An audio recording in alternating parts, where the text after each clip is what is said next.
উন্মুক্ত প্রান্তরে বাতাসের ঝাপটায় উঠছে একটি টকবকে ঘোড়ার রূপালী কেশর। পেশিবহুল দেহভঙ্গি আর উদ্যত গ্রীবায় যেন জীবন্ত হয়ে উঠেছে সদল বলে। তবে এটি কোনো রক্তমাংসের ঘোড়া নয়, বরং এগুলো তৈরি করা হয়েছে হাজার হাজার রূপালী ঘাসের বুননে। দক্ষিণ কোরিয়ার সিউলে ওয়ার্ল্ড কাপ পার্কে পা রাখলেই এখন চোখে পড়ছে এমন মনোমুগ্ধকর দৃশ্যের। চীনা পঞ্জিকা অনুযায়ী এ বছরটিকে লাল ঘোড়ার বছর ঘোষণা করা হয়েছে। এই বিশেষ বছরকে উদযাপন করতেই স্থানীয় ঘাস দিয়ে তৈরি করা হয়েছে বিশাল আকৃতির এই পরিবেশ বান্ধব ভাস্কর্যগুলো। পার্কে আসা দর্শনার্থী চৈ ইয়ে চিন উচ্ছ্বাস প্রকাশ করে বলেন, আমি ধনুরাশির মানুষ।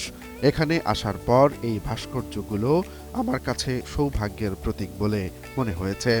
এখানে আসা অন্যান্য দর্শনার্থীরাও ঘাসের এই কারুকাজ দেখে মুগ্ধ হয়েছে।